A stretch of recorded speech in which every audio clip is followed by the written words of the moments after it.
News പ്രസ്സിലേക്ക് സ്വാഗതം. വെഞ്ഞാറമൂട് കൂട്ടക്കൊല കേരളത്തിന് ഞടുക്കിയ കൊലപാതക പരമ്പരയായിരുന്നു. ഒറ്റ ദിവസം കൊണ്ട് 23 വയസ്സുകാരനായ ഒരു യുവാവ് തൻ്റെ ഉറ്റവരെ മുഴുവൻ ചുറ്റിക കൊണ്ട് തലക്കടിച്ചു വീഴ്ത്തി കൊല്ലുകയായിരുന്നു. 5 പേർ ഒരു ശബ്ദം പോലും പുറപ്പെടുവിക്കാതെ ആ സ്പോട്ടിൽ തന്നെ മരിച്ചു വീണു. ഉമ്മ എന്ന് പറയുന്ന വ്യക്തിയെ ആദ്യം ഷാൾ മുറുക്കി കൊല്ലാൻ ശ്രമിച്ചെങ്കിലും അവർ മരിച്ചില്ലെന്ന് പിന്നീട് ബോധ്യപ്പെട്ടപ്പോൾ അവർക്കും ചുറ്റിക കൊണ്ടുള്ള തലക്കടി ഏറ്റു. പക്ഷേ ഭാഗ്യവശാൽ അവർ മരണത്തിൽ നിന്ന് രക്ഷപ്പെട്ടു. അവരും മരിച്ചു എന്നാണ് പ്രതിയായ അഫാൻ പൂർണ്ണമായും അവസാനം വരെയും വിശ്വസിച്ചിരുന്നത്. അതുകൊണ്ട് പോലീസ് സ്റ്റേഷനിൽ പോകുമ്പോൾ ഉമ്മ ഉൾപ്പെടെയുള്ള 6 പേരെ കൊലപ്പെടുത്തി എന്ന് തന്നെയാണ് അയാൾ പോലീസിനോട് പറഞ്ഞത്. ഇപ്പോഴും പോലീസ് അയാളുമായുള്ള തെളിവെടുപ്പുകൾ നടത്തിക്കൊണ്ടിരിക്കുകയാണ്. 3 വീടുകളെ കേന്ദ്രീകരിച്ചാണ് ഈ കൊലപാതകങ്ങൾ നടന്നത്. ഉമ്മുമ്മ ആയ വ്യക്തിയെ കൊലപ്പെടുത്തുന്നത് അവർ ഒറ്റയ്ക്ക് താമസിച്ച വീട്ടിൽ പോയിട്ടാണ്. അത് കഴിഞ്ഞ് പിതാവിൻ്റെ ജ്യേഷ്ഠനെയും അദ്ദേഹത്തിൻ്റെ ഭാര്യയെയും അവരുടെ വീട്ടിൽ പോയാണ് കൊലപ്പെടുത്തിയത്. പിന്നീട് തൻ്റെ സ്വന്തം വീട്ടിൽ വന്നിട്ട് തൻ്റെ അനുജനെയും അവിടെ വിളിച്ചു വരുത്തിയ കാമുകിയെയും കൊലപ്പെടുത്തുന്നു. പിന്നീട് അവസാനമായി ഉമ്മയുടെ തലയ്ക്ക് അടിക്കുന്നു. ഉമ്മ മരണപ്പെട്ടില്ല എന്ന് തോന്നിയതുകൊണ്ടാണ് അയാൾ വീണ്ടും ഉമ്മയുടെ തലയ്ക്കും ചുറ്റിക പ്രയോഗം നടത്തിയത്. പിന്നീട് അയാൾ എലിവിഷം കഴിക്കുന്നു. പോലീസ് സ്റ്റേഷനിലേക്ക് കീഴടങ്ങാനായി പോകുന്നു. പോലീസ് സ്റ്റേഷനിൽ അയാൾ കീഴടങ്ങിയ ശേഷവും പോലീസുകാർക്ക് യഥാർത്ഥത്തിൽ ഈ പറഞ്ഞതെല്ലാം സത്യമാണോ എന്ന് വിശ്വസിക്കാൻ കഴിയുമായിരുന്നില്ല. പക്ഷേ അവർ ഈ പറഞ്ഞ വീടുകളിലെല്ലാം എത്തിയപ്പോൾ അഫാൻ പറഞ്ഞതെല്ലാം അക്ഷരം പ്രതി ശരിയാണെന്ന് ബോധ്യപ്പെട്ടു. വളരെ വേഗം അഫാൻ്റെ അവസാനത്തെ ഇരയായ ഉമ്മയെ ആശുപത്രിയിൽ പോലീസ് എത്തിച്ചതുകൊണ്ടാണ് അവർ ഇപ്പോഴും ജീവിച്ചിരിക്കുന്നത്. അഫാൻ ഇതിന് പറഞ്ഞ കാരണങ്ങളെല്ലാം സാമ്പത്തിക ബുദ്ധിമുട്ട് തന്നെയാണ് കൊലപാതകത്തിൻ്റെ പിന്നിൽ എന്നുള്ളതാണ്. പകയും ഈ സാമ്പത്തിക ബുദ്ധിമുട്ടും ഒരുമിച്ച് ചേർന്നപ്പോൾ അയാൾ ഒരു സിനിമയിലെ വില്ലൻ കഥാപാത്രമായി മാറുകയായിരുന്നു. ശബ്ദം പോലും കേൾപ്പിക്കാതെ ഒരാളെ കൊലപ്പെടുത്താൻ ഏറ്റവും നല്ല മാർഗം തലയുടെ പിന്നിൽ നിന്നും ചുറ്റിക കൊണ്ട് അടിക്കുന്നതാണെന്ന് അയാൾ തീർത്തും വിശ്വസിച്ചു. അങ്ങനെയാണ് അയാൾ ചുറ്റിക തന്നെ വാങ്ങിക്കൊണ്ടുവന്നത്. ആദ്യം കമ്പിപ്പാര കൊണ്ട് കൊലപ്പെടുത്താം എന്ന് തീരുമാനിച്ചെങ്കിലും ആ തീരുമാനം അയാൾ ഉപേക്ഷിച്ചു. കാരണം അങ്ങനെയുള്ളൊരു കമ്പിപ്പാര കൊണ്ടു നടക്കാൻ, ഓരോ സ്ഥലങ്ങളിലും കൊണ്ടുപോകാനുള്ള ബുദ്ധിമുട്ട് സ്വയം ബോധ്യപ്പെട്ടപ്പോൾ അയാൾ ചുറ്റിക വാങ്ങി അതിന് പാകത്തിൽ ഇടാനായിട്ട് ഒരു ബാഗും വാങ്ങുകയാണ് ചെയ്തത്. അത് ബൈക്കിൽ കരുതി വെച്ചുകൊണ്ടാണ് ഓരോ വീട്ടിലും അഫാൻ എത്തിയതും തൻ്റെ ഇരകളെ കൊലപ്പെടുത്തിയതും. ഈ അഫാനെ ഇതിന് പ്രേരിപ്പിച്ചത് പകയും സാമ്പത്തിക ബുദ്ധിമുട്ടും ആണെങ്കിലും 5 പേരെ ഒറ്റ ദിവസം ഇടവിട്ട സമയങ്ങളിൽ കൊലപ്പെടുത്താനും അതും രക്തം ചീറ്റിത്തെറിക്കുന്ന തരത്തിൽ തലയ്ക്കടിച്ച് ഒരു വട്ടമല്ല പലവട്ടം അടിച്ച് കൊലപ്പെടുത്തണം എങ്കിൽ അസാമാന്യമായ ധൈര്യം ഈ ചെറുപ്പക്കാരന് ഉണ്ടായിരുന്നിരിക്കണം. ഇല്ലെങ്കിൽ ഉറ്റവർ കണ്ണിന് മുന്നിൽ പിടഞ്ഞു മരിക്കുമ്പോൾ സാധാരണ മനുഷ്യരെല്ലാം പതറിപ്പോകും. ഒരു വ്യക്തിക്ക് ഒരാളെ ഒരു സമയം കൊല്ലാൻ കഴിയും. പക്ഷേ ഇത് അങ്ങനെയല്ല. തുടർച്ചയായി തന്നെ ഈ കൊലപാതകങ്ങൾ അയാൾ മണിക്കൂറുകൾക്കിടയിൽ തന്നെ ചെയ്ത് തീർത്തിരിക്കുന്നു. 11 മണിക്ക് ശേഷം ആരംഭിച്ച ഈ പ്രക്രിയ വൈകുന്നേരം 6 മണി വരെ തുടർന്നു എന്നുള്ളതാണ് റിപ്പോർട്ടുകളിൽ നിന്നും കാണുന്നത്. അതിനിടയിൽ ഇയാൾ മദ്യപിക്കുന്നു, പലവട്ടം അതും ബാറിൽ പോയി ഇടവേളയിൽ മദ്യപിച്ചിട്ട് തിരിച്ചു വന്ന് ഈ അടുത്ത കൊലപാതകം നടത്തുന്നു. ഈ കൊല്ലപ്പെട്ട വ്യക്തിയുടെ മുന്നിലിരുന്ന് സിഗരറ്റ് വലിക്കാൻ പോലും അയാൾക്ക് യാതൊരു മടിയും ഉണ്ടായിരുന്നില്ല.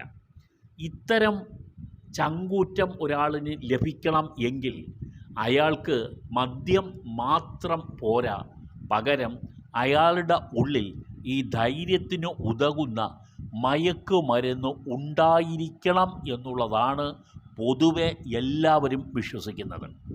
പക്ഷേ ഇയാൾ മയക്കുമരുന്ന് ഉപയോഗിച്ചിട്ടില്ല എന്നാണ് മെഡിക്കൽ റിപ്പോർട്ട്. ഡോക്ടർമാർ വളരെയധികം ശ്രദ്ധയോടുകൂടിയാണ് ഇത് പരിശോധന നടത്തിയതെന്നും അയാളുടെ ബ്ലഡ് സാമ്പിളിൽ മദ്യത്തിൻ്റെ അംശം ഉണ്ടെന്നും എലിവിഷം ചെറുതായി കലർന്നിട്ടുണ്ടെന്നും അല്ലാതെ മയക്കുമരുന്ന് സ്ഥിരമായി ഉപയോഗിക്കുന്ന ഒരു വ്യക്തിയാണ് ഇതെന്ന് ഈ ഡോക്ടർമാരുടെ മെഡിക്കൽ സർട്ടിഫിക്കറ്റിൽ പറഞ്ഞിട്ടുമില്ല. കാരണം അങ്ങനെ ഒരു അവസ്ഥ ഇയാളുടെ ബ്ലഡിൽ കണ്ടെത്താൻ ഡോക്ടർമാർക്ക് കഴിഞ്ഞില്ല എന്നാണ് പറയുന്നത്. പക്ഷേ നമുക്ക് മനസ്സിലാകുന്ന ഒരു കാര്യം, ഒരു വ്യക്തിക്ക് ക്രൂരകൃത്യങ്ങൾ ചെയ്യുന്നതിന് ഏതെങ്കിലും തരത്തിലുള്ള ഒരു ആന്തരികമായ പ്രചോദനം ഉണ്ടാകണം. അയാളെ ബ്രെയിനിന് കൊടുക്കുന്ന നിർദ്ദേശങ്ങൾ നടപ്പാക്കാനുള്ള ഒരു ചങ്കൂറ്റം അയാളിൽ ഉണ്ടാകണമെങ്കിൽ മദ്യം പോലുള്ള ചില ആസക്തികൾ ഉണ്ടാക്കുന്ന സാധനങ്ങൾ ഇയാൾ കഴിക്കേണ്ടതുണ്ട്. മദ്യം അയാൾ കഴിച്ചു, ധൈര്യം വന്നു. പക്ഷേ അതുകൊണ്ട് മാത്രം ഇയാൾക്ക് ഈ ധൈര്യം നിലനിർത്തിക്കൊണ്ടു പോകാൻ എങ്ങനെ കഴിഞ്ഞു എന്നുള്ളതാണ്. തീരുമാനമെടുക്കുമ്പോൾ തന്നെ അയാൾ മദ്യം കഴിച്ചിട്ടില്ലായിരുന്നു. പക്ഷേ ഈ തീരുമാനമെടുക്കാൻ സ്വന്തം ഉമ്മയെ ആദ്യം ഷാളിട്ട് കഴുത്തിൽ മുറുക്കി കൊല്ലുന്നതിന് സമാനമായി അയാൾ പ്രവൃത്തി ചെയ്യുമ്പോൾ ഇയാളുടെ ഉള്ളിൽ മദ്യമില്ലായിരുന്നു. അങ്ങനെ ആണെങ്കിൽ ഇയാൾ ഇത്തരം ഒരു പ്രതികാരത്തോടു കൂടിയുള്ള പ്രക്രിയ ചെയ്യണം എങ്കിൽ കുറേ നാളുകൾ അയാളുടെ മനസ്സിൽ അത്തരത്തിലുള്ള ഒരു തീരുമാനം ഉണ്ടായിരുന്നിരിക്കണം. ഈ തീരുമാനം അയാളെ ഉള്ളിൽ വന്നതും അതിലേക്ക് അയാളെ ധൈര്യം കൊടുത്ത് നയിച്ചതും അയാൾ സ്ഥിരമായി കഴിക്കുന്ന ലഹരി മരുന്ന് തന്നെ ആകാനാണ് സാധ്യത. പക്ഷേ നാട്ടുകാരും ഇയാൾ ലഹരി മരുന്ന് കഴിക്കുമെന്ന് പറയുന്നില്ല, മദ്യപിക്കും എന്ന് പറയുന്നില്ല. അതുപോലെ മെഡിക്കൽ റിപ്പോർട്ടും ലഹരി മരുന്ന് കഴിച്ചിട്ടില്ല എന്ന് തന്നെയാണ് പറയുന്നത്. പക്ഷേ പോലീസ് ഇതുവരെ മുന്നോട്ട് പോകാത്ത ഒരു ഏരിയ ആണ് അഫാൻ്റെ രാത്രി സഞ്ചാരങ്ങൾ. ഇയാൾ സ്ഥിരമായി രാത്രി ബൈക്കും എടുത്തുകൊണ്ട് പോകാറുണ്ട്. ഈ പോകുന്ന വ്യക്തി എവിടേക്കാണ് പോയിട്ടുള്ളതെന്ന് എന്തുകൊണ്ടാണ് പോലീസ് പരിശോധിക്കാത്തത്?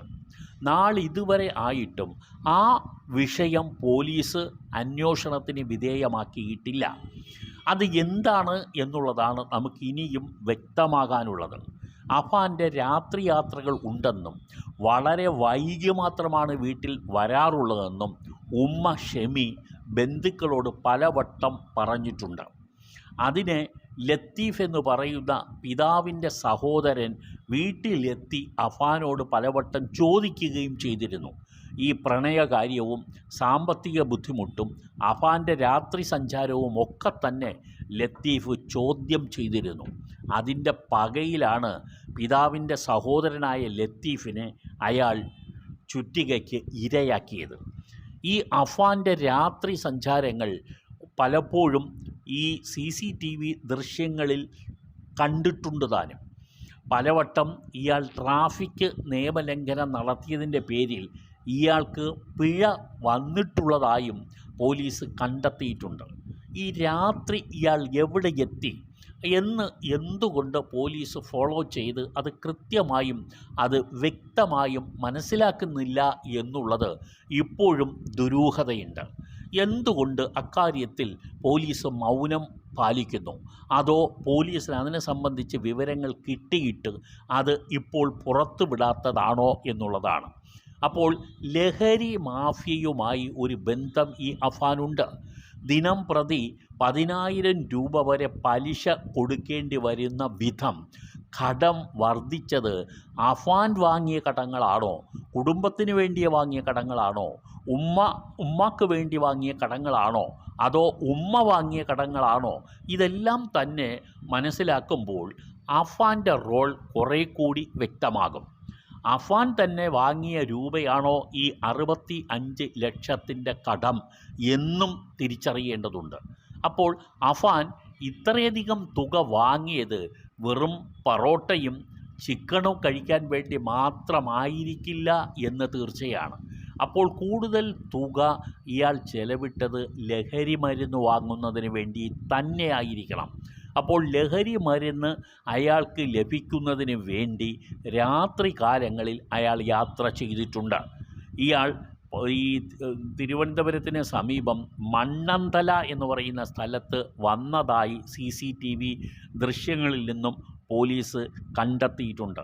ആ ദിവസം ഇയാളുടെ പിൻവശത്ത്, ബൈക്കിൻ്റെ പിറകുവശത്ത് മറ്റൊരാളും ഇരിപ്പുണ്ടായിരുന്നു. ആരാണ് ഇത്? ഇവർ രണ്ടുപേരും എങ്ങോട്ടാണ് പോയത്? ചില രാത്രികളിൽ അനുജനെയും ഇയാൾ ബൈക്കിൽ ഇരുത്തി പോകുന്നത് നാട്ടുകാർ കണ്ടിട്ടുമുണ്ട്. ഈ രാത്രി യാത്രകളെക്കുറിച്ചിട്ടുള്ള ഒരു വ്യക്തത വന്നാൽ മാത്രമേ ഈ അഫാൻ്റെ ലഹരി മരുന്ന് ഇടപെടൽ നമുക്ക് മനസ്സിലാക്കാൻ കഴിയൂ.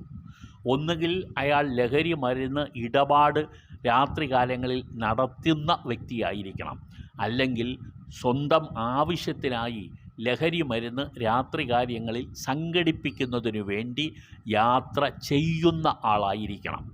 എവിടെയോ ഒരു പിശക് സംഭവിച്ചിട്ടുണ്ട് അഫാൻ്റെ ജീവിതത്തിൽ. നിശ്ചയമായും അയാൾ ലഹരി മരുന്നിന് അടിമയാണ്. കഴിഞ്ഞ ദിവസം നാട്ടുകാരിൽ ഒരാളുടെ ഒരു ഇൻ്റർവ്യൂവിൽ അവർ പറഞ്ഞത് ഈ ലഹരി മാഫിയയുമായിട്ടുള്ള ബന്ധം പുറത്തു വരാതിരിക്കാൻ എന്തൊക്കെയോ നീക്കം നടക്കുന്നു എന്നുള്ളതാണ്. അത് ശരിയാണോ എന്നുള്ളത് പോലീസ് എല്ലാ തരത്തിലുള്ള അന്വേഷണങ്ങളും അവസാനിപ്പിച്ച ശേഷം തീർച്ചയായും പത്രക്കാരോട് ഇതിൻ്റെ വിശദവിവരം നൽകാൻ സാധ്യതയുണ്ട്. അപ്പോൾ മാത്രമായിരിക്കും ആ വിവരവും പുറത്തു വരാൻ ഇടയുള്ളത്.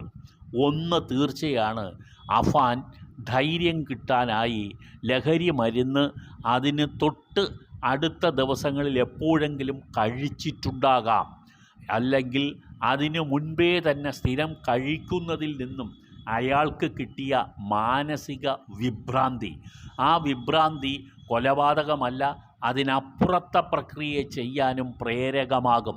ലഹരി മരുന്നുകൾ അത്രത്തോളം വീര്യമുള്ളവയാണ്. ഒരു സാധാരണ മനുഷ്യനെ പോലും അസാധാരണ മനുഷ്യനാക്കി മാറ്റാൻ കഴിയുന്ന കുബുദ്ധി ഈ ലഹരി മരുന്ന് നൽകാറുണ്ട്.